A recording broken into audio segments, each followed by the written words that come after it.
नमस्कार दोस्तों, मैं संजय कुमार अपने YouTube channel Gurukul commerce classes में आप सभी दर्शकों का एक बार फिर से स्वागत करता हूं। दोस्तों, आज हम बात करने जा रहे हैं इकोनॉमिक्स के chapter number 4 law of demand पर का ये तीसरा वीडियो है और आज का विषय है हमारा मांग के प्रकार, टाइप्स ऑफ डिमांड। इसके पहले हमने 2 वीडियो और बनाए हैं जिसपे लॉ ऑफ डिमांड को समझाने का कोशिश किया है। अगर आपने नहीं देखा उसे तो प्लीज उसे आप देख लें ताकि जो कंटिन्यूटी है वो बना रहे आपको। और एक बात और, वीडियो स्टार्ट करने के पहले एक रिक्वेस्ट करता हूं, वे लोग जो पहली बार अगर आप हमारे चैनल पे हैं तो प्लीज इस चैनल को सब्सक्राइब कर लें और बेल बटन को जरूर प्रेस कर लें। यकीन माने आपका समय जो हमारे साथ गुजरेगा उसमें आप कुछ ना कुछ सीखोगे जरूर। तो चलिए स्टार्ट करते हैं। मांग के प्रकार, ये टॉपिक आपको बोर्ड पे दिख रहा है।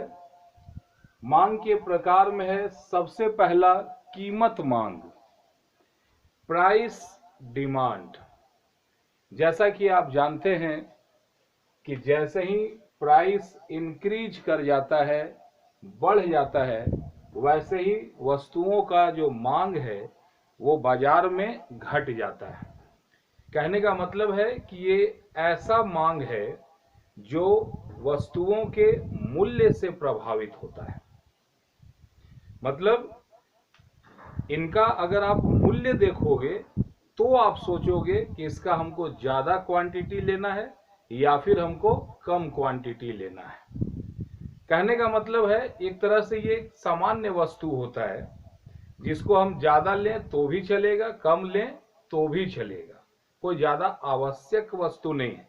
अब जैसे दवा होता है, मेडिसिन, उसका दाम कितना भी हो जाए, क्या जितना जरूरत है उससे आप कम खरीदते हो क्या?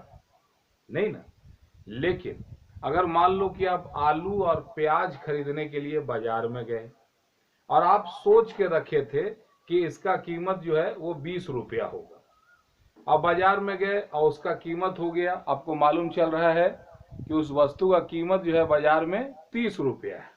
तो ऐसे हालात में आप जितना सोचे थे क्या उतना ही खरीदोगे या उससे कुछ कम या ज्यादा खरीदोगे? क्लियर है बात? तो आलू प्याज के भाव में ये सामान्य वस्तु है, कम भी खरीदेंगे तो चलेगा, ज्यादा भी खरीदेंगे तो चलेगा। जब ऐसा वस्तु होता है तो उसका जो मांग होता है वो उसके मूल्य पर आश्रित होता है। मूल्य बढ़ा, उसका मांग घट जाएगा। अब बाजार में 30 रुपया सोच के गए थे कि प्याज मिलेगा, अब बाजार में दाम मान लो हो गया 60 रुपया प्याज। तो पहले जहां 30 रुपया में 1 किलो खरीदते, अब पैसा तो है 30 रुपया ही, अब बाजार में दाम है 60 रुपया। तो क्या जितना पहले सोचे थे क्या अब भी उतना ही खरीदोगे? नहीं। अब क्या करेंगे? तो जो प्याज जितना था, जितना प्राइस है उसके अकॉर्डिंग हम इसको घटा देंगे।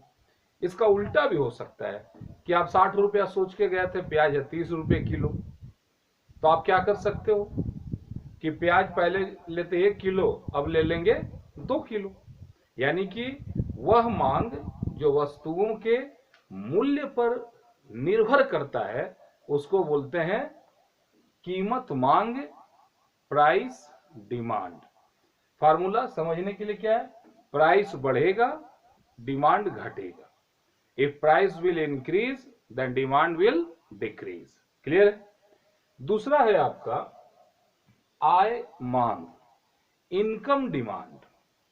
इनकम डिमांड का मतलब है कि यहां पे जो मांग जो होता है वो बाजार के मूल्य पर नहीं, ये उपभोक्ता के आय पर निर्भर करता है। जो आदमी महीना में 5,000 10,000 कमाता था वो बाजार से खरीदता क्या है जरा उसको सोचो, और वो आदमी जो महीने का लाख रुपया कमाता है वो बाजार से खरीदता क्या है वो सोचो। जो आदमी महीने का 5,000 कमा रहा है, क्या वो पिज्जा और बर्गर खाने के लिए रेस्टोरेंट में जाता होगा कभी? और जो महीने का लाख रुपया कमाता है, क्या सड़क के किनारे खड़े होकर के चाट और पकोड़ा खा रहा होगा? क्या चने का भुजिया खा रहा होता है क्या? नहीं। जैसे ही लोगों का आय बढ़ता है, वैसे ही उनका डिमांड जो है वो बढ़ जाता है, और जैसे ही आय घटने लगता है, उनका बाजार में मांग भी घटने लगता है। ध्यान देना, लोगों का आय का प्रभाव मांग पे पड़ता कैसे है? तो ध्यान दोगे, बाजार में दो तरह की वस्तुएं होती हैं। एक होता है सामान्य वस्तु और दूसरा होता है घटिया वस्तु। सामान्य वस्तु का मतलब जो हमारे लाइफ का जरूरी हिस्सा है, आटा, दाल, चावल, चीनी, कपड़ा, ये सब सामान्य वस्तु है। अब क्या होता है कि जैसे ही आदमी 5,000 महीना से उसका इनकम बढ़ के लाख रुपया महीना होने लगा, तो जब 5,000 रुपया महीना था तो फुटपाथ पे जाकर के कपड़ा खरीदते थे। अब जब लाख रुपया महीना हुआ तो कोई बढ़िया शोरूम में जाकर के ब्रांडेड कपड़े को खरीदेंगे, तो मांग का लेवल बढ़ा। अब इसी का उल्टा हो जाएगा कि अगर मांग, आदमी का आय जो है वो गिर जाए, नीचे हो जाए, तो जो लोग रेस्टोरेंट में जाकर के खाना खाया करते थे, अब वो ठेला में, रामू ठेला के पास जाके धूसका कचौड़ी खाएंगे। क्लियर है बात? घटिया वस्तु क्या होता है? तो जिस वस्तु को लोग मजबूरी में खाते हैं, दिल नहीं करता है, लेकिन क्या कहें कि बढ़िया वाला चीज जो है अफोर्ड नहीं कर पाएंगे, तो जिस चीज को उपभोक्ता मजबूरी में खाता है, उन तमाम चीजों को घटिया वस्तु कहते हैं। अभी आपने देखा, घाटा बोलते हैं, मकई का घाटा। एक जमाने में हमारे हिंदुस्तान के ग्रामीण क्षेत्र के लोग मकई का घाटा खाते थे, और वो मकई का घाटा आज के डेट में गायों को खिलाया जाता है। अब आदमी का जब इनकम बढ़ रहा, तो मकई के जगह पे लोग चना का सत्तू खाना चालू कर दिए। ठीक है, तो आय का असर जो है वस्तुओं के अनुसार बढ़ता है। सामान्य वस्तु जो है, आटा, दाल, चावल, चीनी, रोटी, कपड़ा, ये सब जो भी सामान्य वस्तु है, जिसके बिना जिंदगी थोड़ा, मतलब उसमें आप लेवल बढ़ाओगे तो आपका एक ब्रांड बढ़ेगा, मार्केट में वैल्यू बढ़ेगा, उन चीजों को सामान्य वस्तु बोलते हैं। और उनका अलग अलग क्वालिटी भी अवेलेबल है। एक होता है घटिया वस्तु, जिसको लोग छुपा करके खाना पसंद करते हैं। जो चीज ऐसा यूज करो कि दुनिया देखे तो सामान्य वस्तु, और जिसको छुपा के अगर यूज करो तो हो गया घटिया वस्तु। तो घटिया वस्तु में आय का प्रभाव उल्टा पड़ता है। जब आय बढ़ने लगेगा तो लोग घटिया वस्तु का उपभोग करना छोड़ते चले जाएंगे। आय बढ़ा, घटिया वस्तु का उपभोग घटा। अब इसी का उल्टा, जब आय घटेगा तो घटिया वस्तु का उपभोग बढ़ेगा। अब सामान्य वस्तु में आओ, तो जैसे ही आय बढ़ेगा तो सामान्य वस्तु का मांग भी बढ़ेगा, और जैसे ही आय घटेगा तो सामान्य वस्तु का मांग भी घटेगा। समझ में आ रहा है बात? और तीसरा जो है वो है तिरछी मांग।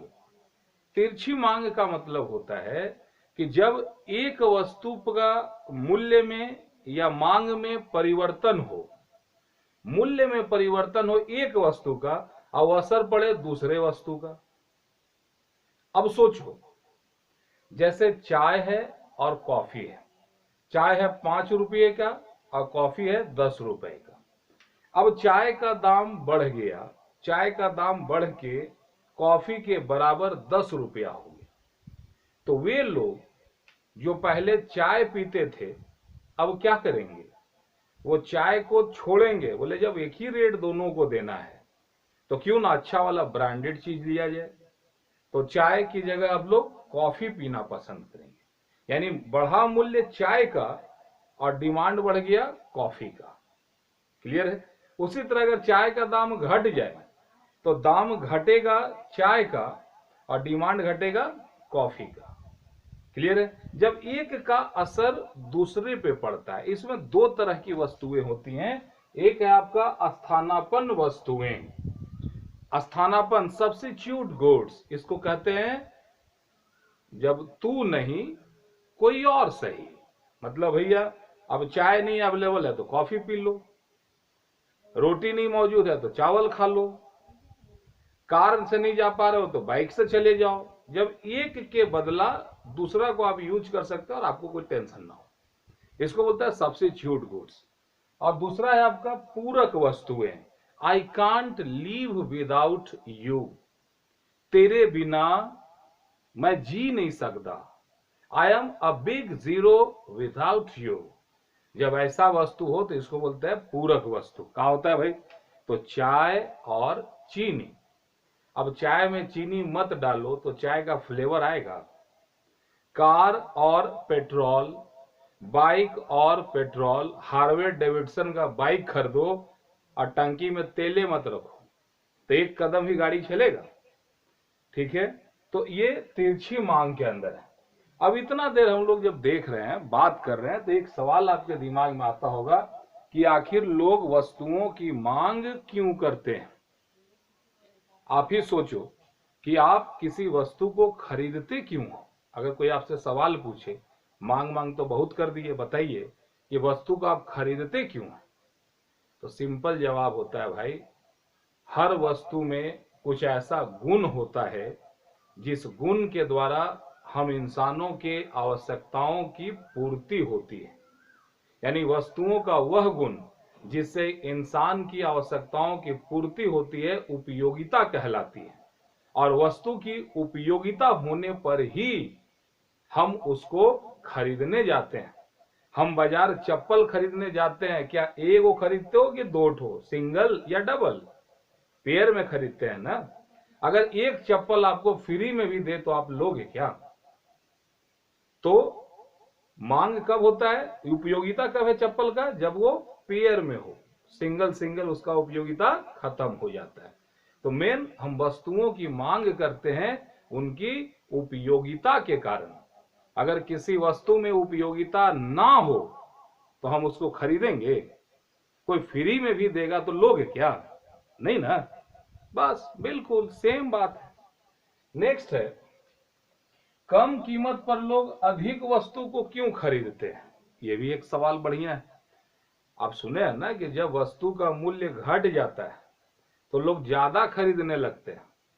और इसी का उल्टा भी सुने होंगे कि जब वस्तु का मूल्य बढ़ जाता है तो लोग कम खरीदने लगते हैं। सवाल यह है कि लोग ऐसा क्यों करते हैं? आंसर नियम है, रट्टा मार सकते हो, लेकिन अब समझो ये थोड़ा हाई थिंकिंग स्किल वाला क्वेश्चन है।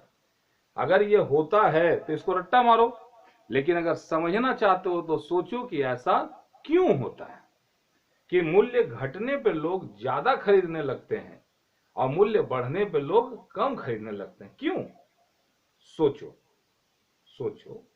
मान लो कि बाजार में किसी वस्तु का दाम 100 रुपया किलो था और तुमको घर से आपके मम्मी पापा ने 100 रुपया दिया और बोला जाओ इतने का वो सामान लेके आओ।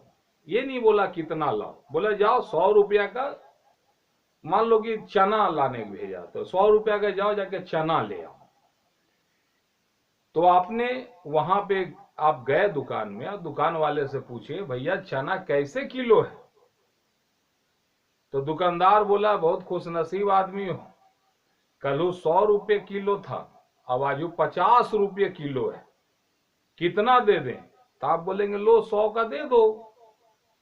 तो 100 का देगा तो कितना देगा? अगर आज के पहले गए होते तो 100 रुपये में सिर्फ 1 किलो मिलता, लेकिन आज चूंकि उसका दाम घट गया है तो आज आप 100 रुपये में ज्यादा खरीद सकते हो कि नहीं? तो समझ जाना, जैसे ही मुद्रा का वस्तु का मूल्य घटता है तो लोगों का क्रय शक्ति बढ़ जाता है। लोगों का क्रय शक्ति बढ़ जाता है और क्रय शक्ति बढ़ने के कारण वो ज्यादा से ज्यादा वस्तु खरीद सकते हैं उतने ही रुपए में जितना पहले वाले के बराबर।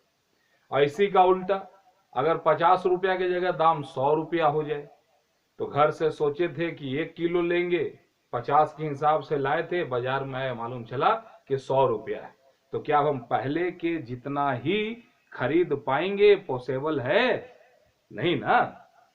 चलो नेक्स्ट बात करते हैं, उपभोक्ता की संख्या में परिवर्तन का असर मांग पर क्या पड़ता है।